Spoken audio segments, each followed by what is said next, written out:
Hello friends, সিজাস little ওয়ার্ল্ডে তোমাদের সবাইকে স্বাগত। শীতটা বেশ সুন্দর পড়েছে আর শীতের দিনে কোথাও ঘুরতে যেতে তো ইচ্ছা করবেই সবাইয়ের। তো আজকে আমি আমার ফ্যামিলি মিলে সবাই মিলে চলে গেলাম সায়েন্স সিটি। সায়েন্স সিটিটা আমার সেরকমভাবে কোনোদিনই যাওয়া হয়নি।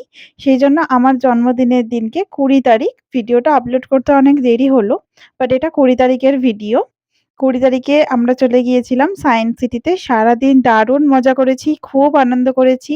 সঙ্গে থাকো, দেখতে থাকো ভিডিওটা কেমন হয়েছে। আর অবশ্যই কমেন্টে করে জানিও ভিডিওটা দেখার শেষে যে ভিডিওটা কেমন হয়েছে। তোমাদের একটা কমেন্ট আমার অনেক ইন্সপিরেশন হয়। এই জায়গাটায় ছিল স্পেস থিয়েটার, টাইম ট্রাভেল, এখানে হচ্ছে ছিল টাইম মেশিন যেটা ছিল ওয়াল অফ চায়না। এটা দারুণ একটা ফিলিংস হয়েছিল। এর ভেতরে আমি ইচ্ছা করেই ভিডিও করিনি। কারণ ভিডিও করলে ন্যাচারাল ফিলিংসটা অনেকটা নষ্ট হয়ে যায়।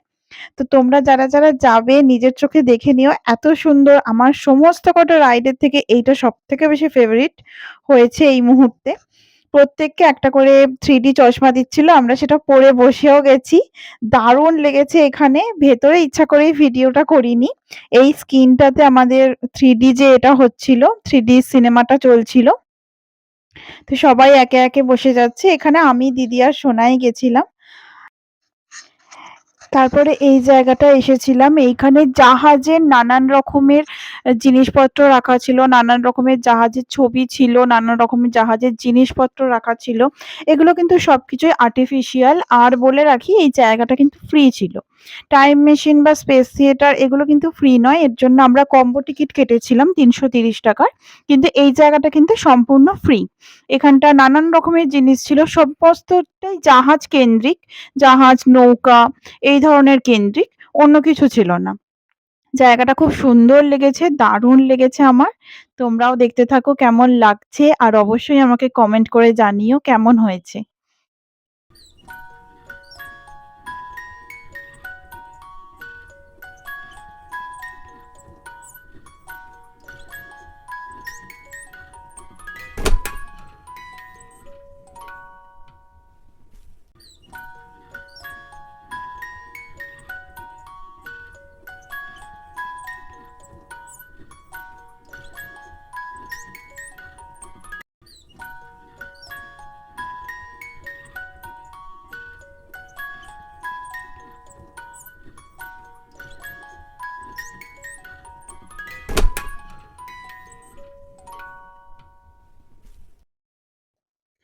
এই জায়গাটা হলো ২ তলা। নিচে যেরকম একটা পুরো করিডোর জুড়ে ঐরকম জাহাজের জিনিসপত্র রাখা ছিল, এখানেও কিন্তু সেম অ্যাজ ২য় তলাটাতেও এরকম জিনিস জাহাজ কেন্দ্রিক সমস্ত কিছু রাখা ছিল। খুবই সুন্দর দেখতে লাগছিল। তারপরে এখানটা আমরা বাইরেটা বেরিয়ে এসেছিলাম। এটা পুরো হলটা এত সুন্দর লাগছিল।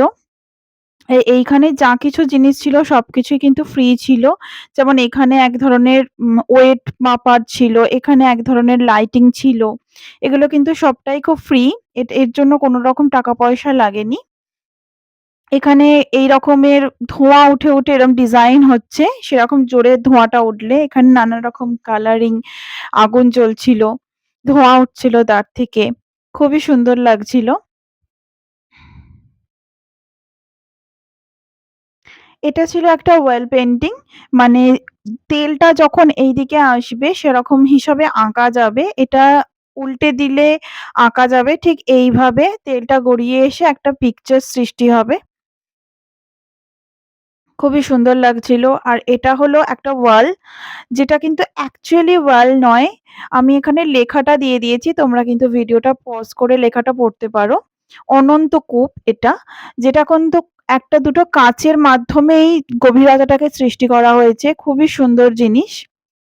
এই একটা ভিডিওর মধ্যে হয়তো আমি সমস্ত কিছু দেখাতে পারছি না। কিন্তু যারা যাচ্ছ বা গিয়েছো তারা নিশ্চয়ই জানবে এখানে কত সুন্দর জিনিস রয়েছে।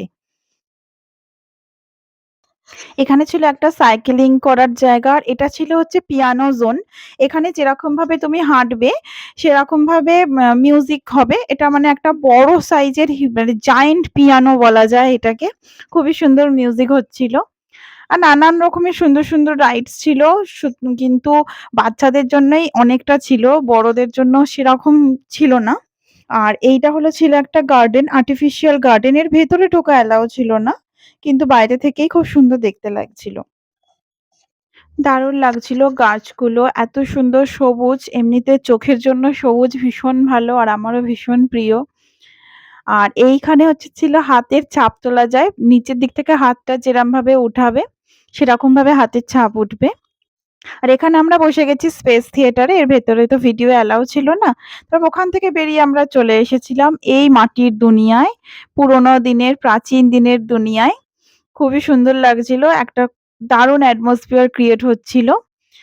আগেকার দিনে মানুষ কিভাবে জীবনযাপন করতো, কিভাবে তৈরি হচ্ছিল সমস্ত কিছু, সেগুলো সমস্ত কিছুর মানে আর্কিটেকচার রয়েছে এখানে।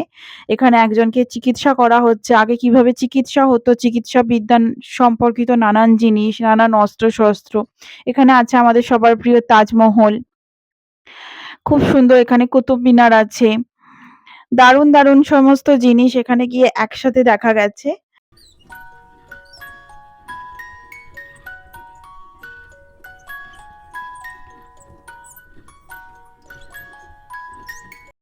নেক্সট আমাদের ছিল প্যানোরামা শো। প্যানোরামা শো বলতে সেখানে কিভাবে মানুষ বিবর্তনের ফলে প্রাচীনকালে এপ থেকে মানুষ বিবর্তনের ফলে কিভাবে আজকের মানুষ সৃষ্টি হয়েছে, সেইটার বিবর্তনটাকেই সুন্দর করে ভিডিওগ্রাফির মাধ্যমে দেখানো হচ্ছিল। পুরো 3D ছিল, মানে পুরো সামনে যেন হচ্ছে এরকমই। তার বাইরেটা এরকম একটা সুন্দর জায়গা ছিল। মানে এখানে নানান জায়গায় নানান রকমের চমক রয়েছে। সায়েন্স সিটির প্রতিটা বিল্ডিং এ এক একটা করে চমক রয়েছে। এত সুন্দর জায়গা মানে প্যানোরামা শো দেখার পরে আমরা চলে গেছিলাম ডার্ক রাইড এর উদ্দেশ্যে। এরকম ছোট, ছোট টয় ট্রেনে করে আমাদেরকে এবার নিয়ে যাবে ডার্ক রাইড এ। সেখানে নানান রকমের পশু-পাখি সমস্ত কিছু রয়েছে। তারা আমাদের অ্যাটাক ও করতে পারে। চলো দেখা যাক। আমরা রেডি হয়ে গেছি ডার্ক রাইড এর উদ্দেশ্যে। দেখা যাক ভেতরে কি হয়। আমরা সবাই মিলে বসে जीवन গেছি मान्यता টয় की ট্রেনে। बात है।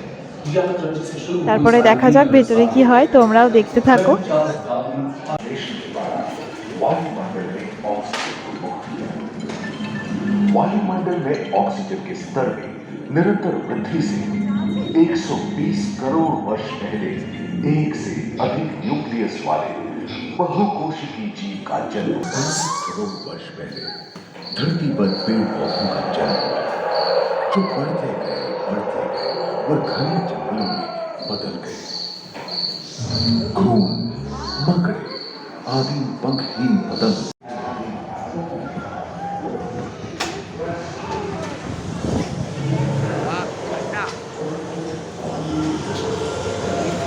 मेंढक, कछुओं और मगरमच्छों का जन्म लगभग 22 करोड़ वर्ष पहले इस धरती पर हुआ।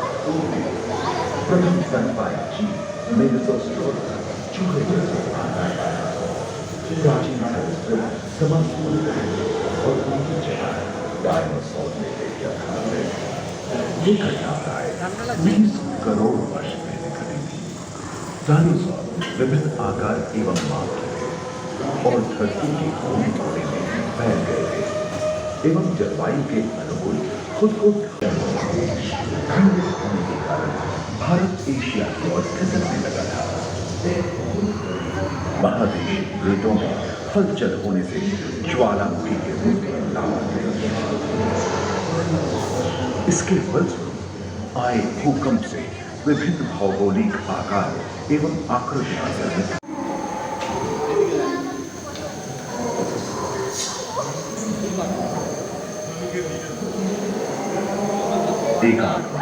में जीव जंतुओं का विकास स्वतंत्र रूप से शुरू हुआ।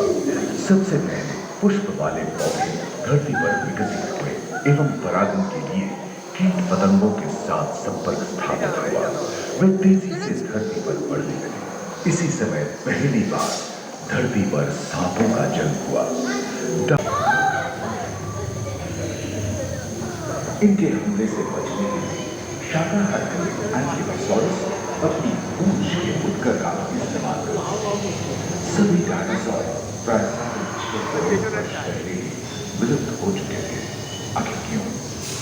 एक अनुमान के अनुसार एक बहुत बड़ी भूमिका पृथ्वी से जा टकराई, जिसके फलस्वरूप उत्पन्न धूल के विशाल मेघ ने हजारों वर्षों तक सूरज की किरणों को धरती पर पहुंचने से डायनासोर विलुप्त होने के बाद उस घर पर स्तनपायी प्राणियों का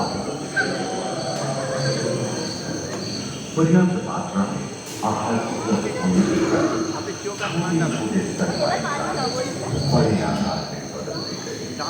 इसी तरह बड़े बड़े शाकाहारी एवं मांसाहारी स्तनपायी प्राणी धरती पर नजर वाली आज के दिनों की पक्षी इन्हीं दिनों जन्मे थे। गाया ट्राइमा जैसे बड़े एवं उड़ने में अक्षम पक्षी उन जगहों में रहते थे जहां मांसाहारी बड़े स्तनपायी बर्फ की चादर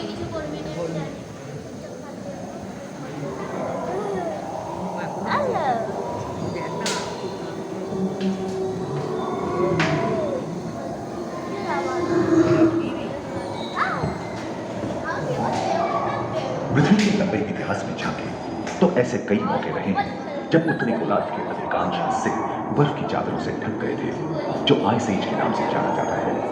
हम आज ऐसे ही एक आइस एज में रह रहे हैं जो 20 लाख वर्ष पहले शुरू हुआ था। रोएदार गेंडे, रोएदार स्तनपायी और कस्तूरी गायों ने अपने शरीर के रोमों की सहायता से शीतल जलवायु के साथ दूसरे ध्रुव पर हिंदू पैरों मानव इलाका और विज्ञान और तकनीकी अत्याधुनिक तकनीकी सुधार की विरासत अपने अनुभवों को यादगार बनाने के लिए दोबारा ব্যাস আমার জন্মদিনটা এখানেই কমপ্লিট হলো। ২০২৪ সালের জন্মদিন আমার এইভাবেই কাটলো। তোমাদের ভ্লগটা কেমন লেগেছে অবশ্যই জানিও। তারপরে বাড়ি ফেরার সময় পেঙ্গুইন রেস্টুরেন্টে আমরা সবাই মিলে ডিনার করে ব্যাস বাড়ি চলে এলাম। তোমরা কিন্তু অবশ্যই আমাকে জানিও ভ্লগটা কেমন লেগেছে। পারলে যদি ভালো লেগে থাকে তাহলে অবশ্যই লাইক করো, কমেন্ট করো আর অবশ্যই আমার পাশে থেকো সাপোর্ট করো সাবস্ক্রাইব করে। বাই।